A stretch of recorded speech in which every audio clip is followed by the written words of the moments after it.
pessoal, vamos começar nossa aula 10, né? Ou 10. É isso.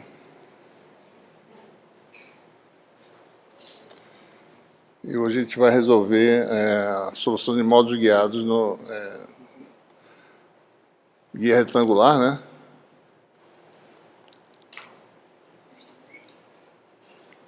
E vamos derivar as expressões para o módulo TE, né? Ou seja, TE é quando o campo elétrico é transversal, totalmente transversal, não tem componente longitudinal na estrutura guiante. Nós temos um guia retangular agora, certo? Em que você tem uma altura B, né? Uma largura A, B paralela à direção Y, A na direção X, e vão admitir a propagação no sentido positivo Z. Uma vez obtida a solução no sentido mais Z, você obtém de forma simples a solução correspondente no sentido menos Z, né? E na aula anterior,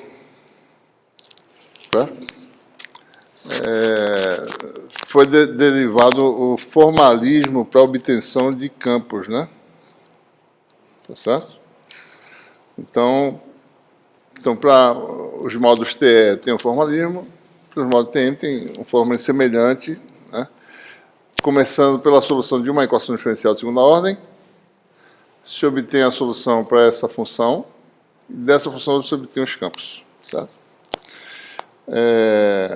Especificamente, eu estou aqui buscando aqui, tá certo? Para módulos TE, onde é que está, hein? Está aqui no começo, certo? O formalmente está definido aí no nosso livro, né? Cadê? Bom, então, formaliza o seguinte, resumindo aqui, você obtém, para ambos os módulos, né? Só passo 1, passo a passo para obter a solução dos campos. Né? Passo 1, resolve a equação diferencial ou para E ou para H, longitudinal, certo? Ou é Z ou HZ, mais um parâmetro que é o número de onda de corte ao quadrado, é Z ou HZ. É uma equação de Helmholtz, né? Escalar, que nós já sabemos como ela é, certo? Igual a 0,0, né?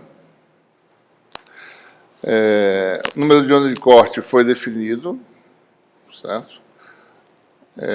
O número de onda no meio, tá certo? Menos beta 2. Beta é a propagação do campo. O campo se propaga no sentido mais Z da forma exponencial menos J beta Z. K é o número de onda dentro do guia, certo?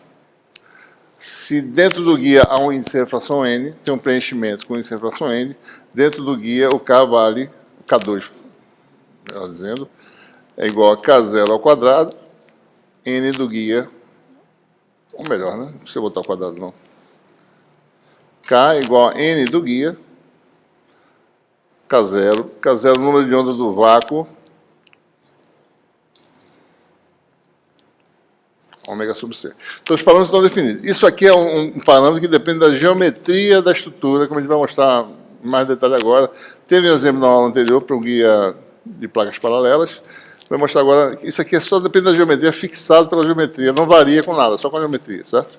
Isso aqui varia com quem? Com a frequência, ômega.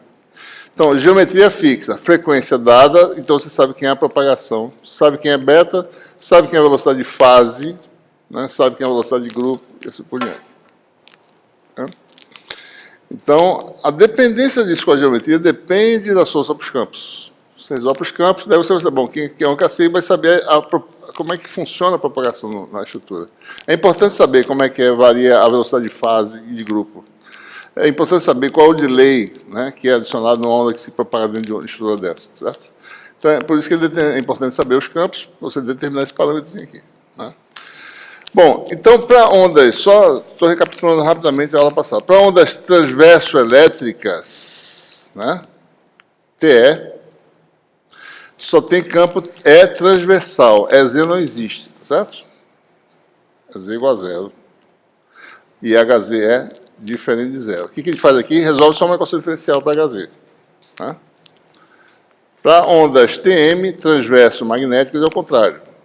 EZ não é nulo, e Hz é nulo. Ou seja, você só resolve uma equação diferencial agora para EZ. Por que a gente resolve as equações? Bom, resolve as equações porque, uma vez obtida a solução, os campos transversais são facilmente expressos em termos desses valores. E aí você tem as expressões, tá certo? Para o caso do módulo TE, que a gente vai fazer hoje, né? Você tem aí, os campos vão ser dados por campo transversal, né? É dado por J sobre número de onda de corte ao quadrado, ômega mi, AZ, vetorial gradiente transverso do Hz, que foi calculado na equação diferencial. Resolveu a equação diferencial? Resolveu. Então, está imediatamente obtido ET, que é o campo transversal elétrico. Né? E nabla T é o operador nabla no plano ortogonal a Z, que é o plano XY, no caso de coordenadas cartesianas, é quem? AX, DDX, mais AY, DDY. Certo? Então, resolveu para Hz, resolveu. Daí determinou imediatamente, para uma operação diferencial, um vetor transversal. E H transversal também tem uma expressão. Né? Uma vez obtido, tem uma forma mais simples aqui, tá certo? Uma vez obtido ET, tá certo? O HT é obtido da forma canônica dos campos, que é 1 sobre impedância do módulo TE, certo? AZ, que é o sentido do vetor unitário na propagação, o vetorial U é transverso. Então, resolve a equação diferencial para Hz, resolveu. Obteve ET, usa a forma canônica tradicional que a gente já conhece. Né? Quem é ZTE? Bom, a impedância do módulo TE tem uma expressão para ela, né? É o número de onda, que é ômega, K0 vezes a inservação do guia, sobre a constante de propagação, impedância de onda do vácuo. Tá? Então, estão todos os parâmetros definidos. Né? Então, vamos resolver agora para o módulo TE. Para o módulo TM tem outras expressões que a gente não vai falar agora, falar na aula seguinte que a gente vai tratar do módulo TM, certo? Deixa eu agora botar aqui.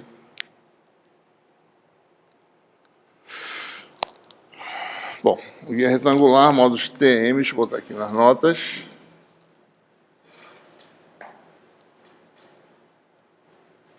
Está aqui, né? Bom, então o que nós temos aí? Nós temos que resolver aquela equação diferencial para a componente longitudinal de H, tá certo? Laplaciano de H transverso, tá? Mais número de corte ao quadrado Hz igual a zero. Como sempre, fazemos aquela tradicional substituição, né? A gente admite uma solução produto, por quê? Porque toda vez que a gente faz isso, a gente obtém um modo bem definido, certo? E depois que eu faço isso, eu vou ter uma coleção de modos que tem propriedades bem definidas. E daí, qualquer coisa que eu quiser, eu expresso em termos desses modos que têm propriedades bem definidas. Então, a ideia é essa, achar um modo bem definido dessa forma, né? Certo? E daí, joga na equação, a gente já fez isso antes com detalhe, né? Aqui só é a derivada de f, certo? E aqui só a derivada de g, e já divide por fg, fica expressa a equação diferencial dessa forma aqui, certo? E daí aquele argumento de sempre, né? Se isso aqui depende só de x, e isso, com isso, se você quiser, né? Depende só de y, certo? E a soma dá sempre zero, é porque essas coisas têm que ser constantes, né? Isso aqui tem que ser uma constante, isso aqui tem que ser outra. Isso aqui, para a gente poder... A gente vai definir constantes reais, tá certo? Tá? A gente vai entender a solução primeiro, né? Vamos chamar isso aqui de um número real. Esse menos para poder contrabalancear esse número quadrado aqui, tá certo? E aqui um outro número real. Tá? E com isso eu defino duas constantes que eu vou determinar. Mas qual é a relação que eu obtenho? Isso aqui é igual a menos kc ao quadrado, isso é igual a menos ky ao quadrado, e essas constantes se amarram, né? Através dessa relação, certo?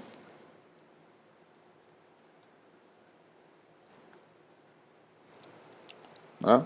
Então, já dá uma primeira relação, que eu não sei ninguém ainda quem é, mas vai determinar. E nós temos agora duas equações diferenciais, semelhantes, né? D2F, dx2, mais kx, f igual a zero, né?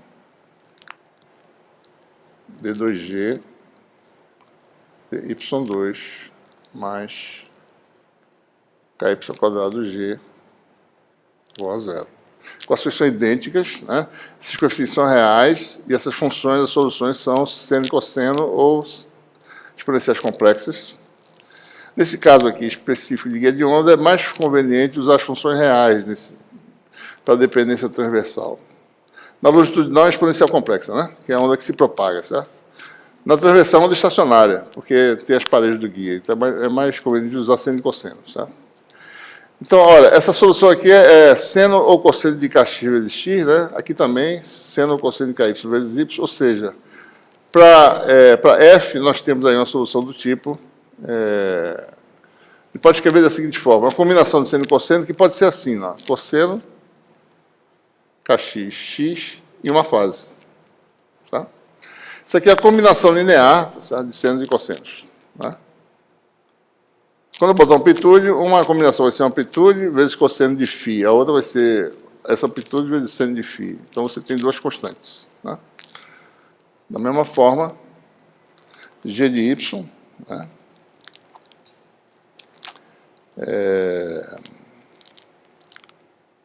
Botei aqui uma constante g de y, é da forma um cosseno, né, de ky menos uma fase de y, né? Ou seja, o produto que é a solução para hz é uma solução, tá certo? É algo do tipo uma amplitude, né, chamada de h, cosseno x menos φx. Estou usando cosseno, né? Podia usar seno também, viu, pessoal?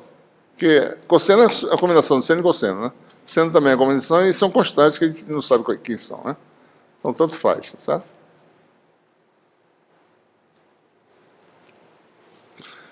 A gente está usando cosseno porque vai facilitar a aplicação das condições de contorno, né?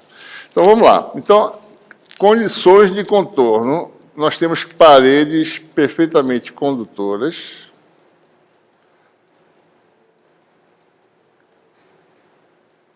né?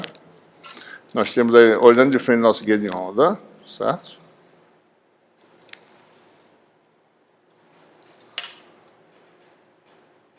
Fazer assim para podermos entender direito.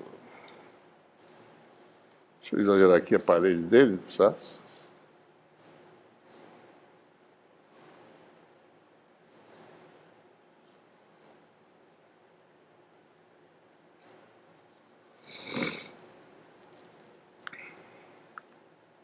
Aqui é o nosso condutor, a parede do nosso guia está aqui, tá certo? Não é para ser branco, né? Aí dá o nosso guia de onda, tá? A laranja é a parede condutora, tem uma espessura, né? Mas você tem aí... Bom, então você observe, né? Olhando... Z está saindo do quadro, tem aqui a coordenada XY, né? Z está aqui saindo, certo? A origem está aqui, tá? Aqui está a origem, né? Estou botando aqui do lado para não atrapalhar minha figura. Z está saindo, o HZ está para cá, né? Certo? Então, eu só tenho um HZ tangencial à parede, né? A condição de contorno que envolve o campo H tangencial é a condição de contorno N vetorial H nesse meio, na parede, chamada de H no guia, certo? Menos H no condutor é igual a uma corrente de superfície cuja densidade é K. Né?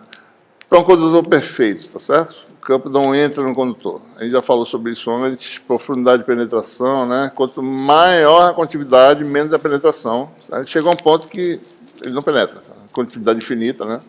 Não penetra, sabe?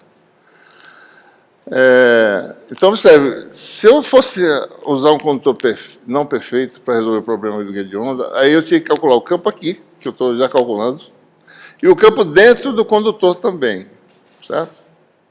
Que é complicado. Isso é um problema de vários campos, nessa parede aqui, nessa aqui, nessa aqui. Então, o que a gente faz? A gente admite que ele é perfeito, os campos não entram, não tem solução dentro, a gente só resolve aqui dentro do guia, certo? Resolve para os campos. Depois, a gente usa a formulação de resistência de folha para calcular o que acontece quando o condutor tem uma condutividade finita. Ou seja, vai dar uma atenuação que a gente pode calcular. Porque calcular exatamente não é muito simples, é muito complicado. Tá? Bom, então observe, né? Então, nesse modelo de condutores perfeitos, o H no condutor é admitido nulo. Então, a condição de contorno fica N vetorial H no guia, H tangencial, né? Isso aqui dá o campo tangencial, né? N vai H2, do condutor para fora, tá certo? N vetorial H igual a K, né? Então, eu tenho que ter ou seja, se eu tenho HZ, né, eu teria uma conexão desse HZ com a densidade de corrente superficial, né? Só que eu não sei quem é essa corrente superficial, certo? Não conheço. Então, se eu usar o HZ, eu não tenho como resolver o problema. Eu não sei quem é o K, certo? Ok? Não dá para resolver com o HZ. Eu não posso usar o HZ para obter as condições de contorno, né? Porque eu não sei quem é K. Então, o que a gente faz? Bom, vamos usar alguém que não envolva essa densidade de corrente superficial. Uma possibilidade é pegar o H normal à interface, certo? Ora, qual é a condição de contorno do H normal? É a lei de Gauss do magnetismo, né? N escalar B no guia menos B no condutor, ou seja, a projeção, B, né? Igual a zero, certo? Porque o fluxo magnético para fora da superfície fechada é zero, dá essa condição de contorno. No condutor B é zero, porque ele é perfeito. Então, quer dizer que o B normal na parede condutora é zero. Como B é igual a μH, né? Isso aqui é B normal sobre μ. Se B normal é zero, porque H normal é zero. Então, vamos determinar quem? Vamos determinar o H transversal, daquela relação que eu mostrei agora há pouco, e aplicar a condição de contorno para o H transversal, certo? Então, vamos para a nossa fórmula, né? Quem é H transversal, certo? Está aqui, ó. Isso aqui está errado. Eu tenho um E transversal, né? E tenho um H transversal. Eu posso calcular diretamente o H transversal do E. Ou eu posso calcular E tangencial igual a zero ou H normal igual a zero, né? Tem uma outra forma de expressar isso aqui também, tá certo? Essa é uma das formas, né? Se eu pegar o ET e jogar aqui, né? Então eu vou ter AZ vetorial gradiente, né? Então isso aqui vai dar, tá certo? Uma forma direta de expressar o H em função do HZ. Vai dar menos J beta sobre K de corte ao quadrado, gradiente de HZ. Certo? Então, HZ está obtido aqui, né? Em algum lugar, certo? Olha aqui. Gradiente dessa função é derivado em relação a x dessa função na direção a x, mais derivado em relação a y dessa função, que vai dar seno nos dois casos, vai dar um fator de escala, vai dar um sinal, né? Então, você tem aí que o seu HT fica expresso nessa forma aqui. Ó.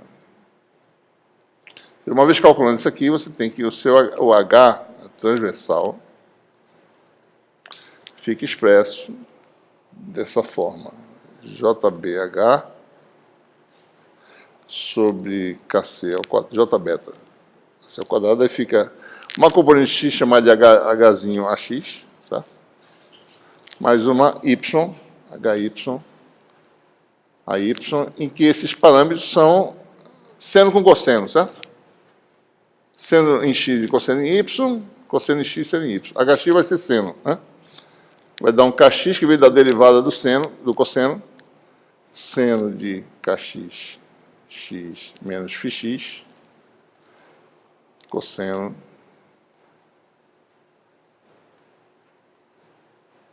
Mesma coisa para HY, né? Algo parecido, vem a derivada, né? Em relação a Y, vem o KY, né? Aqui fica como estava antes, cosseno. E aqui fica seno.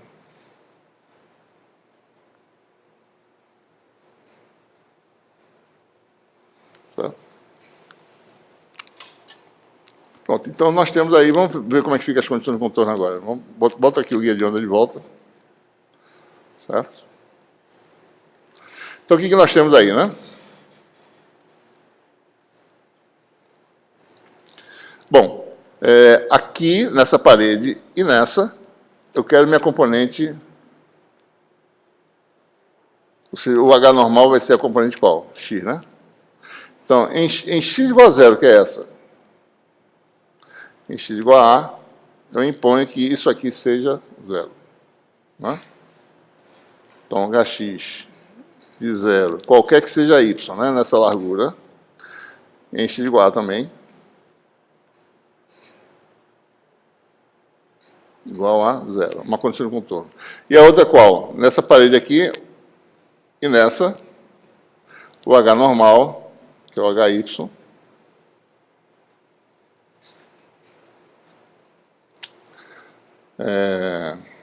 no caso agora é x, y igual a zero, né? HY de bx, né? xb igual a zero, certo? Então, observe, né? Se eu fizer, por exemplo, essa condição de contorno, né? O que acontece? Vamos fazer x igual a zero, né? Vai ficar seno de... Vai ficar um sinal, vai ficar seno de φx, vezes menos, né? Vezes uma função de y, vezes uma constante, igual a zero. Ou seja, tem que ser qualquer que seja y, essa constante é não nula, então isso aqui tem que ser seno de φx igual a zero. Então, essa condição de contorno me dá uma possibilidade, tá certo? Por exemplo, φ igual a zero é uma solução, né? Φ igual a MP é outra. E se eu chegar aqui, tá certo? Então aqui já me dá uma solução φx igual a MP, né?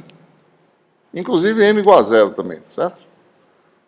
M inteiro, ou positivo ou negativo, tudo faz, né? M inteiro, tá certo?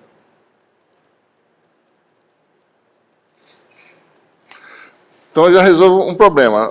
Ou seja, sendo φx igual a zero, φx é sempre um múltiplo de π, né? Quando eu vou para x igual a A, o que acontece?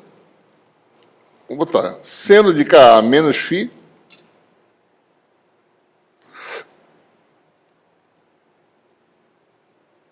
igual a zero. Mas lembre-se que φx é um múltiplo de π, certo? Isso aqui ou dá mais seno de kxa ou menos seno de kxa. Né? Isso aqui é a mesma coisa que seno de kxa igual a zero. Né? Porque, se for 2π, repete. Se for menos, π vai dar menos, mais ou menos sai da equação. Então, qual é a condição? Obtemos a solução para kx. Kx é um múltiplo, kx tem que ser um múltiplo inteiro de π, ou seja, kx tem valores discretos, né? Incluindo uma possibilidade de m igual a zero. Né? Se m for zero, não há variação em x do campo, certo? Posso excluir o sinal aqui porque repete a função. Né? Menos a função é a mesma coisa, certo? 2, etc. Se eu fizer para y, a mesma coisa, eu vou obter φy. Agora, um outro índice, tá? Igual a nπ. Certo? E isso pode ser qualquer um, inclusive φ igual a zero, e eu obtenho ky igual a nπ sobre b. Né? Porque kyb igual a zero, igual a np, né? Agora, certo? Aí tem que tomar cuidado, né? N igual a 0, 1, 2, 3, etc. Observe que eu não preciso da fase, tá? Se a fase for π ou múltiplo ímpar de π, eu mudo o sinal da função. Se for múltiplo par, eu repito a função. Mas esse sinal fica na frente do campo, que é uma amplitude que eu não conheço. Então não tem importância esse sinal. Ele não muda nada, a função é a mesma. Ou é mais seno ou é menos seno. A função menos seno e mais seno são a mesma coisa, certo? Não tem diferença, né? Ou seja, em resumo, obtivemos uma solução que tem um conjunto duplo discreto, né, de valores, certo? Porque depende de MN, certo? Então, você tem aí o HZ, né? Ficou como? HZ, cadê? Foi isso que a gente obteve, na realidade, né? HZ só tem possibilidade para uma amplitude, botar aqui um MN, tá certo? Tá, cada índice MN tem uma amplitudezinha HMN. Oi. O M não teria que ser uma amplitude de A, e o N seria uma amplitude B? O M, Sim. KXA tem que ser igual a MP. Então, KX é MP sobre A. Certo? Essa pergunta não? Não. Quem tem que ser bom de quem? Você falou? O N, se o N tem que ser uma amplitude de A. Para ficar um número para N sobre A ser um inteiro, a gente está multiplicando por A. Não, KXA dá o número inteiro. Vezes π, né? Tá? Então, ou seja, o HZ tem um número infinito de módulos possíveis que satisfazem essas quatro condições de contorno. E você tem o quê? Cosseno, né, no caso. É cosseno ou seno? Cosseno. Cosseno de Mπx sobre A, seno de Nπy sobre B, certo? E com isso determinamos o número de onda de corte, que era aquele parâmetro que ele não sabia quem era, certo? Ou seja, ele ao quadrado é a soma dos quadrados, né? Então, Kc, que depende de M e N, é a raiz quadrada, né?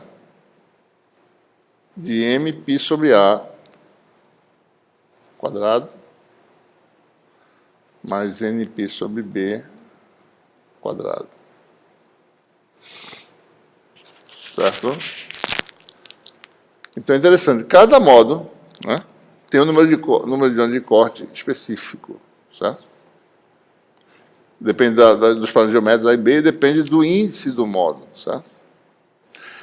A importância do número de onda de corte, vou reforçar, alguns assistiram mais ou menos a aula anterior, só lembrando, veja, vamos observar o que é esse número de onda de corte para poder realmente entender bem, certo? A importância dele. Vamos ver a relação, número de onda como um todo ao quadrado, é o número de onda de corte ao quadrado, que é fixo, depende da geometria, para um dado módulo, mais o quadrado da constante de propagação, certo? Então, você tem beta 2 é igual a K2 menos o número de onda de corte ao quadrado. Então, vamos observar, né? Dado o módulo, isso aqui está fixado, certo? Dado o tamanho do guia, A e B, módulo 2,0, pronto, está fixado, certo? Então, eu sei que é isso aqui. Daí eu posso mexer na frequência. Estou mandando pelo guia de onda um campo com a frequência ômega. Eu vou aumentando no meu esquemamento, aumentando a frequência, certo? Ou diminuindo, né? Mas tem um momento aqui, tá certo? Que isso aqui, à medida que eu aumento isso aqui, né? Isso aqui sendo positivo, tá certo? Eu vou aumentando. Mas eu posso reduzir até o ponto de K se tornar igual a Kc. Certo? Então, tem um limite, né? Quando o número de onda chega numa frequência ômega igual a ômega C, uma frequência de corte, né? Que K2 é N do guia ao quadrado, né? Número de onda do vácuo ao quadrado, que é ômega 2, que é no corte, sobre C ao quadrado, né? Ômega sobre C ao quadrado, igual a Kc. Então, quando eu chego nesse limiar, né? O que é a frequência de corte? Bom, isso aqui é dado, a geometria. Então, a frequência de corte é Kc vezes C sobre Ng, né? Pronto. Esse é um númerozinho bem específico, tá certo? Porque isso aqui é dado pela geometria. Né? Para o modo MN, eu nem botei aqui para não confundir, tá certo? Mas, dado esse valor, se a frequência for superior ao corte, beta é real, propagação. Se a frequência for abaixo do corte, o que acontece? Beta é imaginário. Então, a onda que era menos J beta Z se transforma em menos um gama, né? Real Z, certo? Beta virou imaginário. E a onda é evanescente, ela não é propagante. A onda não passa. Tá? Então, por isso é importante determinar esse número de corte. Guias de onda só deixam passar a frequência acima de um certo valor, certo? Que depende de quem? Desse rapaz aqui. Abaixo não passa, não transmite, né? Isso é uma característica importante, certo? Muito bem. Então, observe, uma vez determinada a solução para H, né, a gente determina as soluções para os campos, calculando as derivadas, que eu não vou fazer essas contas, eu vou agora só colocar mais a resposta especificamente, tá certo? Eu acho que eu nem coloquei aqui também, né, só depois, né, que a gente olha aqui as expressões, tá certo? Mas vamos ver as características importantes antes da gente falar das expressões finais.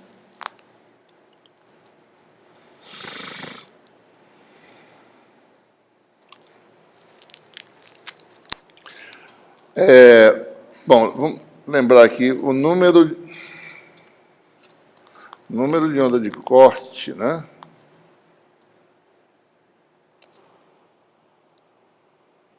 Acho que eu boto assim mesmo, sem vírgula.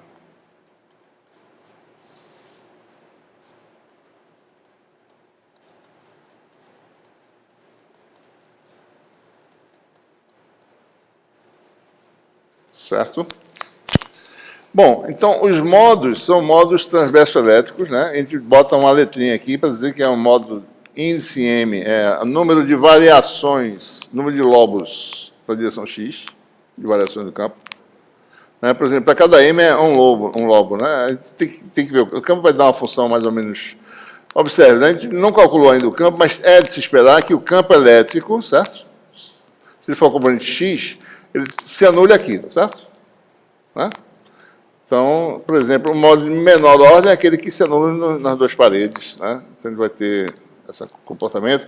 Daí você tem o M igual a 1, né? M igual a 2 vai ser algo assim, tá certo?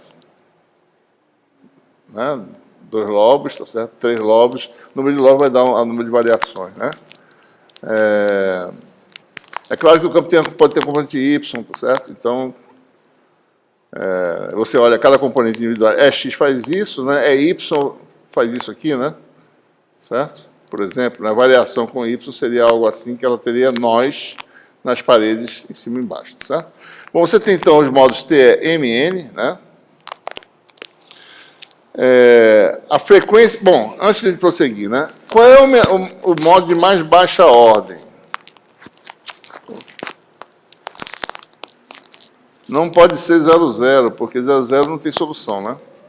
00 é o campo H igual a constante, né? Não é um campo eletromagnético, né? Que varia no espaço e no tempo, certo?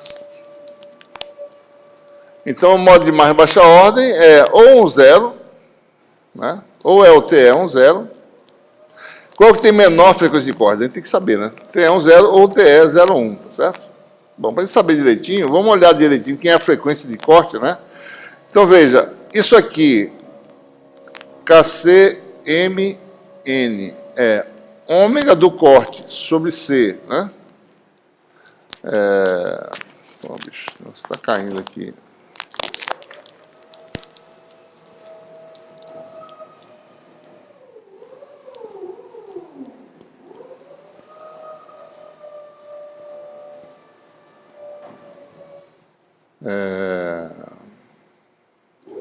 Só tem uma coisa... Ah, tá certo. Sobre C vezes...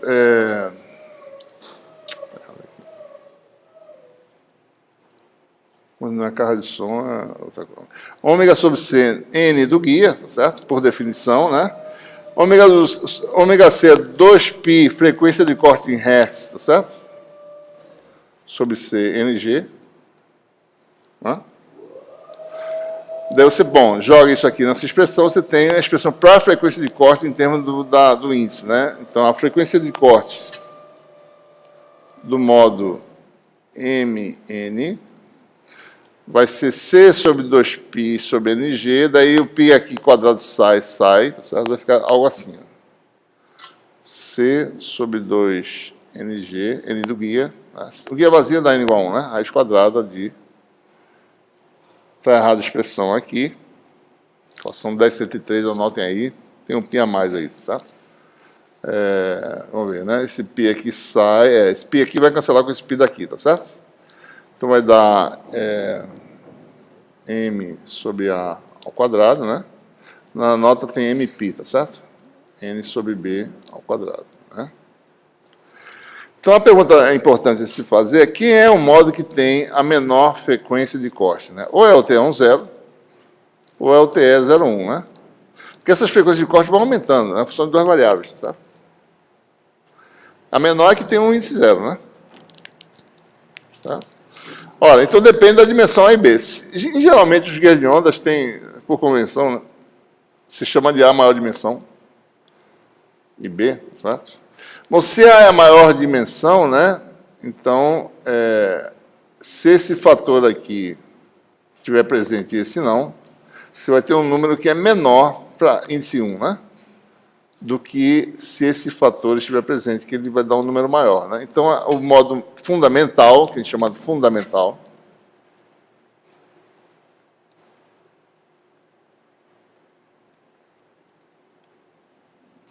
né? Para B menor do que A, é o modo qual? TE10. Qual é a frequência de corte do modo TE10? C sobre 2 N do guia, né? M igual a 1, A2, C sobre 2A. Exemplo, N igual a 1, modo TE10, C sobre 2A. Né? É como se fosse um comprimento de onda aqui, mais ou menos 2A, né? C sobre lambda, né? Certo? Exemplo, um guia de micro-ondas típico, tá certo? Tem A igual a 2,3, vamos botar 3 centímetros, né? Tem um guia que é o guia de banda X, que é 2,3 centímetros lá, mais ou menos, certo? E o B é a metade de A, B igual a sobre 2. Então, eu vou dizer por que já já. Vamos fazer 3 centímetros, só para dar uma ideia, tá certo? Quem é a frequência de corte?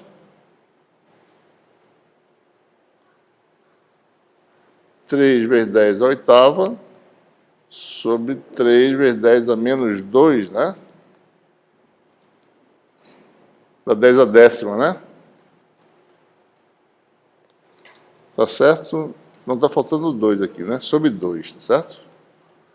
Dá 5 vezes 10 a nona, que é 5 GHz.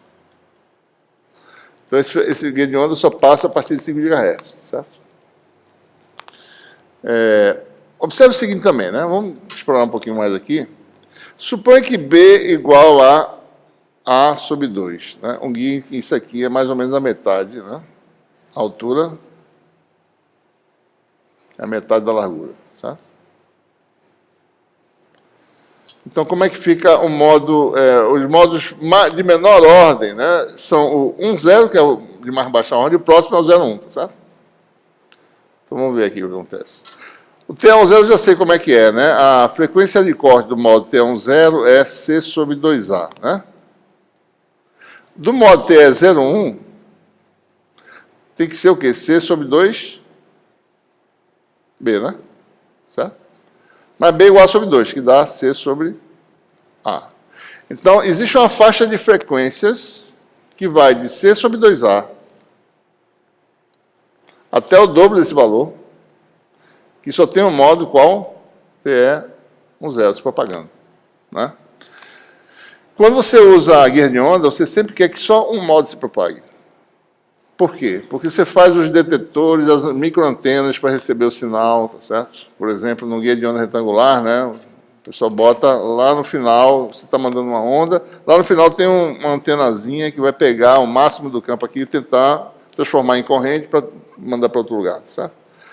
Então é importante que você tenha um modo só, porque se tiver mais de um modo, daí fica confuso. Por exemplo, o modo T10 é assim, né? T01 é assim, tá certo? Então, essa antena não vai funcionar bem para todos os modos. Ela funciona bem para um modo só. Então, é importante que você use só um modo, né? Então, o pessoal faz o quê? A largura, a metade da altura, porque você tem uma oitava inteira, né? O dobro, né? A oitava é o dobro da frequência, para um modo só se propagar, certo? Ok? Outras propriedades importantes. Constante de propagação, né? Como é que ela é? Tudo vem como resultado agora do número de ondas de corte. O número de ondas de corte, só lembrando,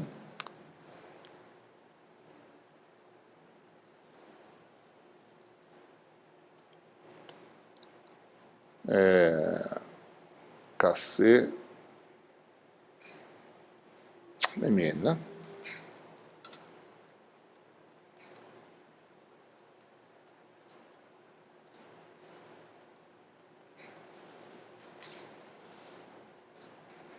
raiz quadrada. Bom, daí você tem aí, bom, quem é a costeira de propagação? É a função disso aqui, né? Beta 2 igual a n do guia ao quadrado, número de onda no vácuo ao quadrado, menos Kc n ao quadrado, né?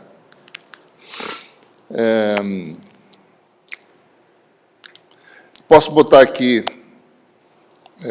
isso aqui é evidência.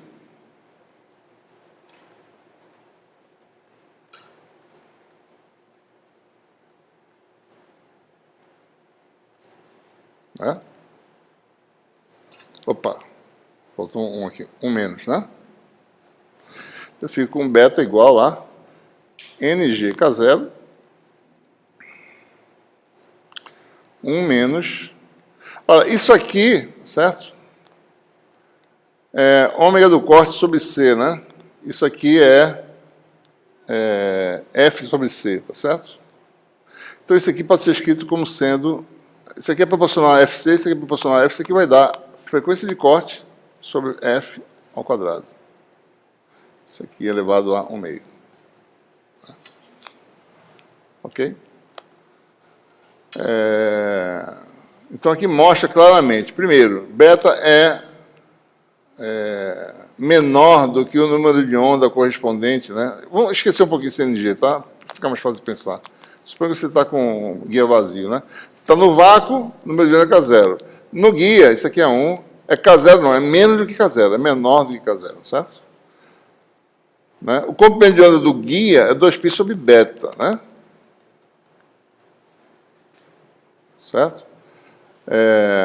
Isso aqui vai ser lambda, né?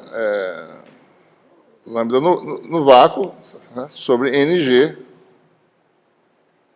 1 menos FC sobre F ao quadrado elevado a 1 meio. Né? Lembre-se sempre, esqueça esse NG aqui um pouquinho, tá certo? Então, em relação ao vácuo, o comprimento de onda é maior do que o do vácuo, né? Porque esse número aqui é menor, tá certo?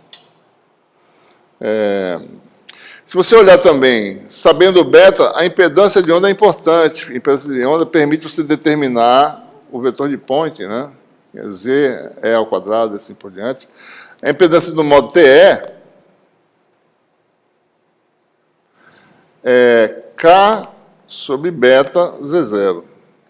Né? Beta está dado aqui, tá certo? Beta é essa função. Né? K vale NGK0. Então, K sobre beta cancela isso e fica essa função embaixo. Né? Então, fica a impedância de onda. Agora estou em dúvida se isso aqui é a impedância do vácuo ou do guia, né? Eu acho que isso aqui não é do vácuo, não. Acho que isso aqui é Z. Deixa eu ver aqui, pessoal. Aqui, rapidinho, tá? Deixa eu ver aqui na formulação. Acho que esse Z foi o Z normal mesmo do guia, né? Porque tem um preenchimento aí, o Z do guia, tá certo? Deixa eu ver aqui, cadê o Z? Como é que está aqui, hein? Rapidinho. Deve ser o Z do guia, né? Senão não faria sentido, tá certo? Onde é que tá, pô?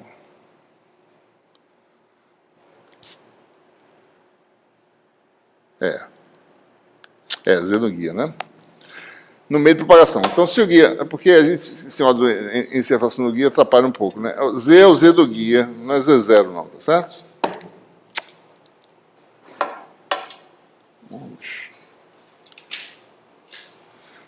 Tá certo? Então, isso aqui é Z, né? O que é Z do guia? Só lembrando, é Mi sobre Epsilon, tá certo? Se tiver um meio de preenchimento de permeabilidade Mi Epsilon, vai dar isso aí. Então, esse K sobre beta, né, cancela esse NGK0, fica só essa função aqui. É Z sobre 1 menos FC sobre F ao quadrado. O interessante é que a impedância no guia de onda varia com a frequência, né, a impedância de onda, certo? No meio aberto, não acontece isso. Ela valeria Z, né, mas no guia de onda depende da frequência. Dependendo da frequência, certo?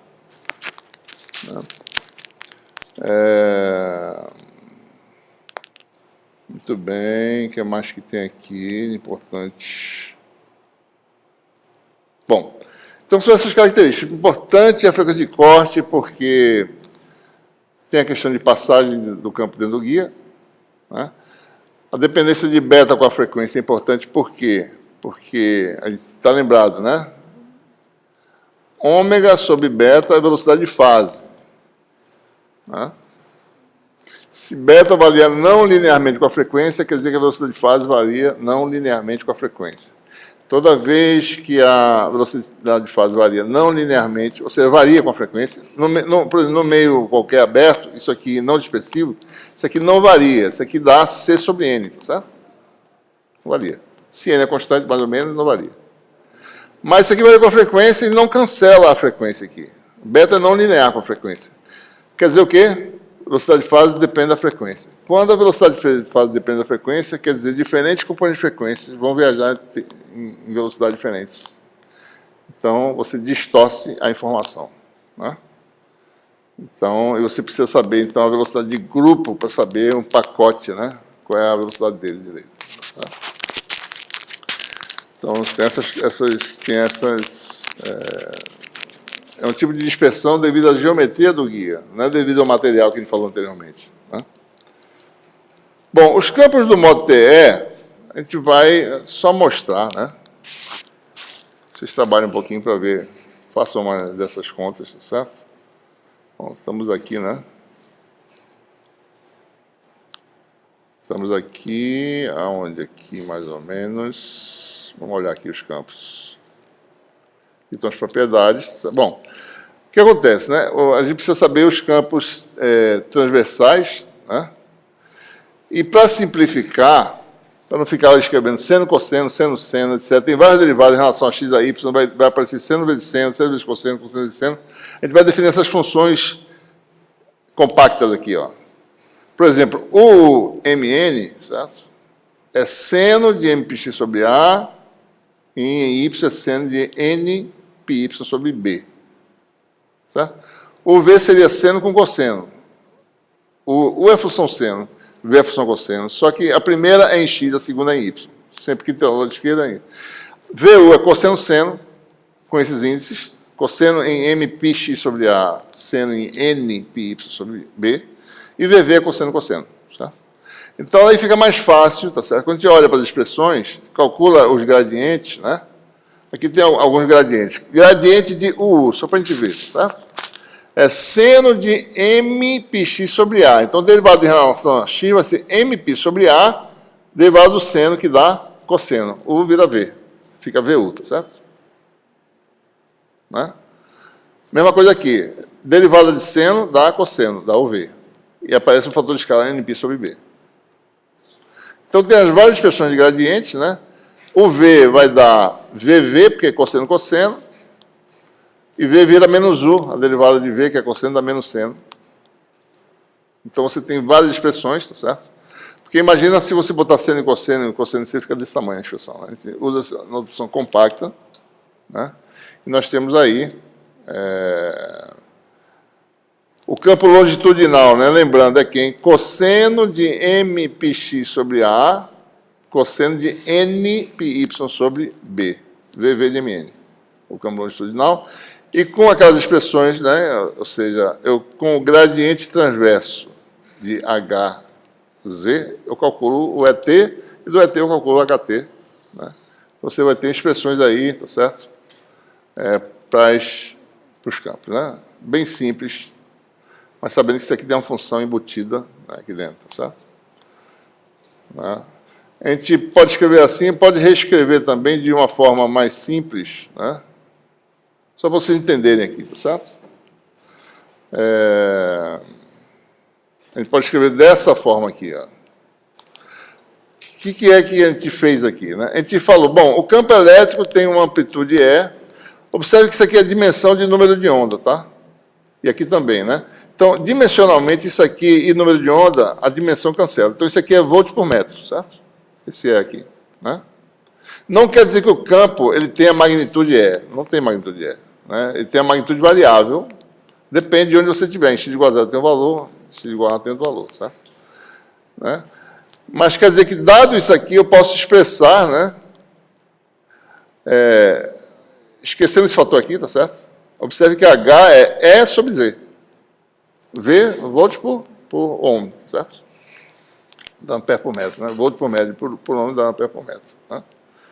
Então, a gente reexpressou os campos, botando originalmente a amplitude do campo elétrico e o resto expressando em termos dessa amplitude. E você tem essas expressões aí, certo? Bom, então...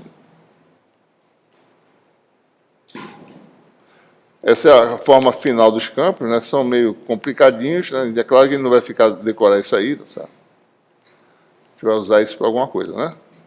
Ok? Uma coisa importante, que eu não vou elaborar muito, mas a importância de você resolver problemas em modos normais, né? O que é o modo normal? É aquele cuja equação diferencial é derivada de algum tipo, vezes a função, é uma réplica da função. Equação de alto valor, certo? É isso que a gente fez aqui, na verdade. O campo Hz foi isso, né? Laplaciano de Hz, mais KC ao quadrado Hz igual a zero. Então, a gente achou um modo normal, certo? A gente falou, bom, vamos separar em dois produtos FG, e cada F e cada G também tem a mesma propriedade. A derivada segunda é uma réplica da função. A gente achou essas funções básicas. Por que elas são interessantes? Porque, por exemplo, se você calcular a potência que flui, você tem vários modos se propagando, certo?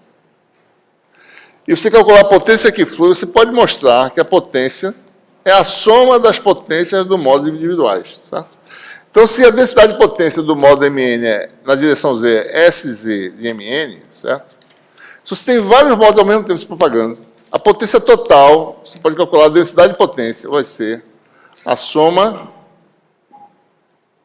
das densidades, vou botar só a Z, né, que é importante, aqui está fluxo de potência, certo? Sz de Mn. Se não fosse modos normais, essa propriedade não existiria, certo? Os modos são ortogonais, né? Tem produto escalar envolvido, né? Cosseno do modo Mn, vezes o cosseno do modo Mn', se você integrar na área, na realidade não é nem isso, é a integral disso, né? É o fluxo de potência, desculpe, não é a densidade de potência, não. A potência no sentido Z, né, total, é a soma das potências eletromagnéticas individuais. Esse é o grande resultado. E só funciona porque você quebrou em modos ortogonais. Cada funçãozinha dessa é ortogonal a uma vizinha que tem índices diferentes. É por isso que dá certo isso aqui. Porque quando você integra, pega duas funções, certo? Uma com um Mn, outra com Mn, e multiplica e faz a integração, vai dar zero se forem diferentes. Então, por isso, a gente obtém esse resultado aqui, certo? A gente não vai, está demonstrado aí, mas é fácil de entender por que acontece isso, por causa da questão de ortogonalidade das funções seno e cosseno, né? Então, quando você for calcular, vai obter realmente que a potência que flui no guia de onda é a soma das potências individuais. E fica fácil calcular as coisas. Se não fosse quebrado de modo, isso não seria obtido. Bom, para concluir, certo? Eu estou simplificando um pouquinho a aula para não ser muito carregada, né? Mas vamos fazer aqui uma coisinha aqui, para vocês verem como é que é o modo, né? O modo TE, pelo menos, a gente vai dar uma olhada, certo?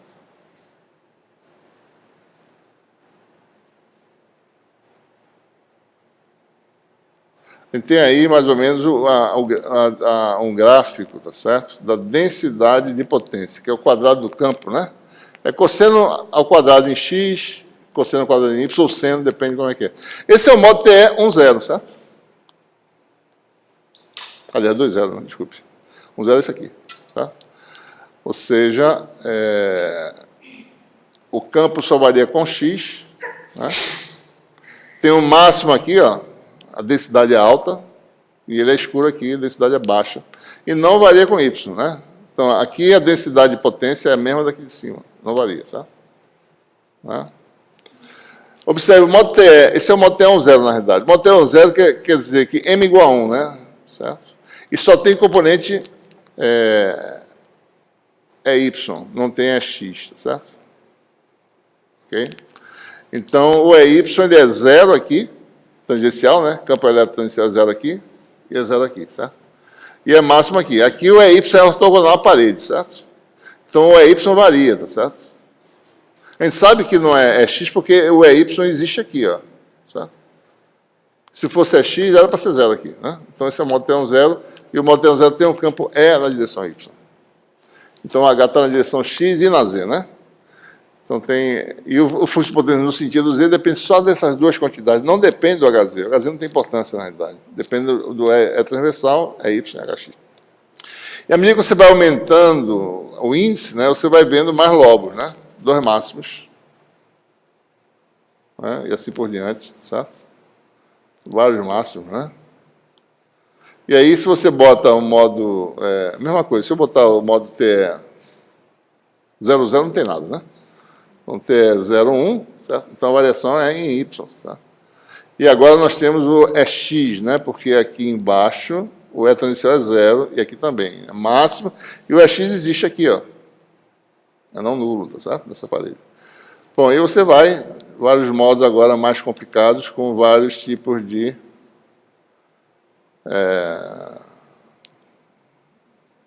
modo TE54, né? Certo? E é daí que vem o logo da disciplina, né? É uma dessas figurinhas aí. Certo? Ok? Então, ficamos por aí, né? Alguma pergunta?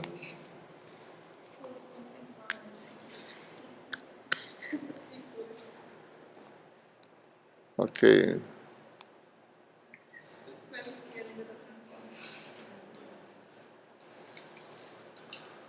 Stop.